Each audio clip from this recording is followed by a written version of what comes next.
Hello friends, मेरा नाम मोहित कक्कड़ है। आज मैं आपके लिए एक और मोटिवेशनल स्टोरी लेके आया हूँ। अगर मैं आपसे ये कहूँ कि ऊपर वाला जब भी देता है सही वक्त आने पर ही देता है, तो क्या आप बिलीव करेंगे? तो इसी स्टोरी से रिलेटेड मैं आज आपको एक कहानी सुनाऊंगा। ये स्टोरी एक किसान की है। किसान बहुत गरीबी में जी रहा होता है, परेशान होता है, खेती बाड़ी करता है, इतना वो मुनाफा नहीं कमा पाता।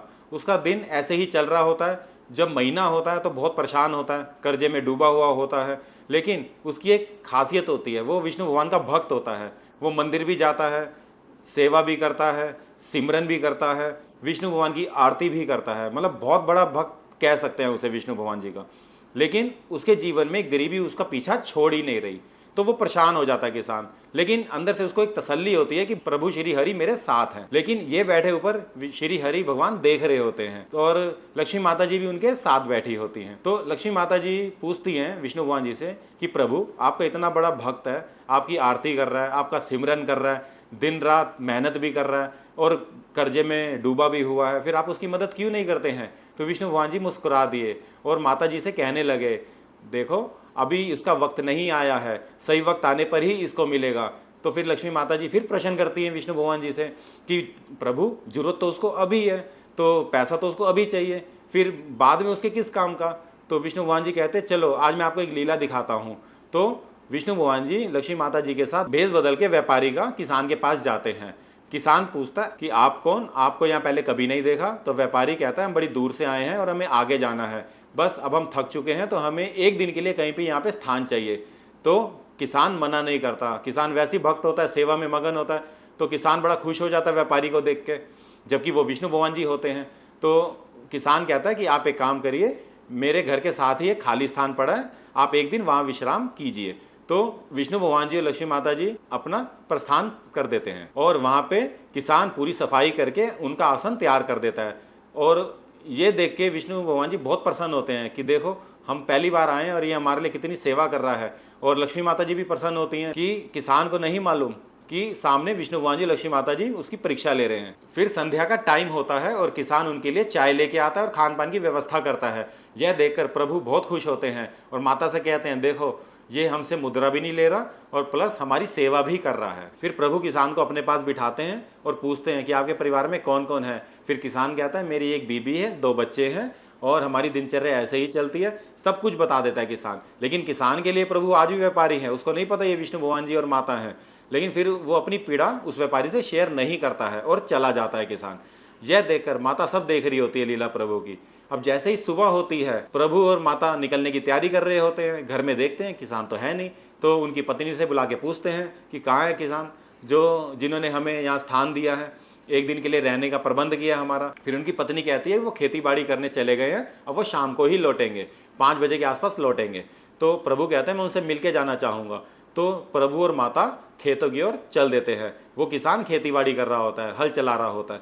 फिर प्रभु उनसे मिलते हैं और दोनों किसान को प्रणाम करते हैं, क्योंकि वो तो भी व्यापारी के रूप में है, प्रभु के रूप में तो है नहीं।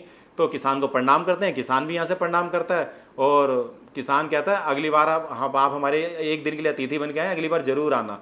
तो प्रभु उसकी बात सुन के खुश हो जाते हैं, ये तो हमें दोबारा बुला रहा है, हम तो परीक्षा लेने आए थे इसकी। फिर प्रभु एक लीला करते हैं। प्रभु क्या करते हैं, अपने एक गठरी निकालते हैं मुद्रा की, बहुत सारे उसमें सोने के सिक्के होते हैं। वो थोड़ी जैसी चल दिए होते हैं आगे की तरफ, वो गठरी किसान से थोड़ी सी आगे चल के वो फेंक देते हैं और वो आगे चल देते हैं। लेकिन किसान को पता नहीं होता उस समय कि प्रभु ने उनके लिए गठरी फेंक रखी है सोने की।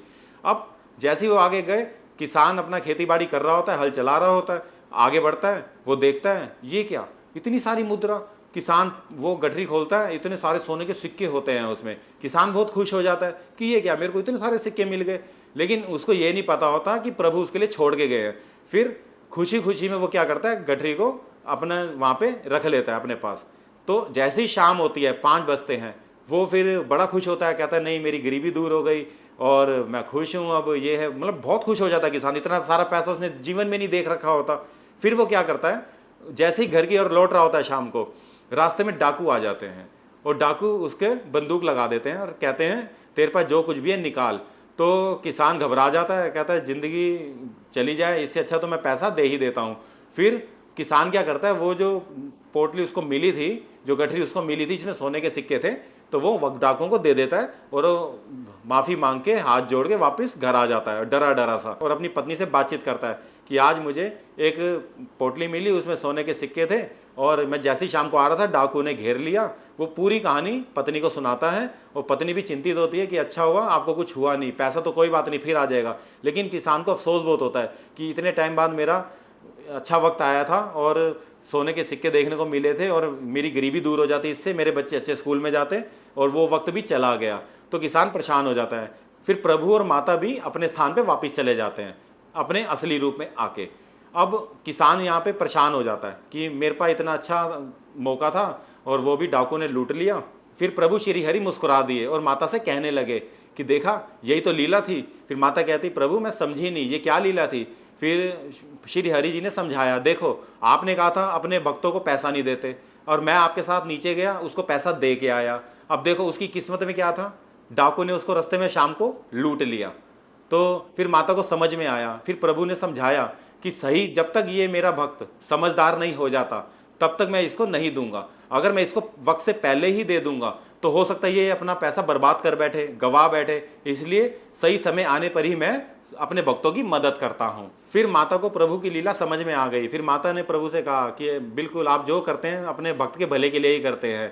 अब समझ में आया माता को भी कि उन्होंने उस समय उसको पैसे क्यों नहीं दिए। इस कहानी को बताने का मतलब यही था कि ऊपर वाला सही समय पर ही आपको देगा, इसलिए ऊपर वाले पे कभी संदेह मत करिए, मेहनत करते रहिए, आगे बढ़ते रहिए। चलिए आज के लिए इस स्टोरी को यहीं समाप्त करते हैं।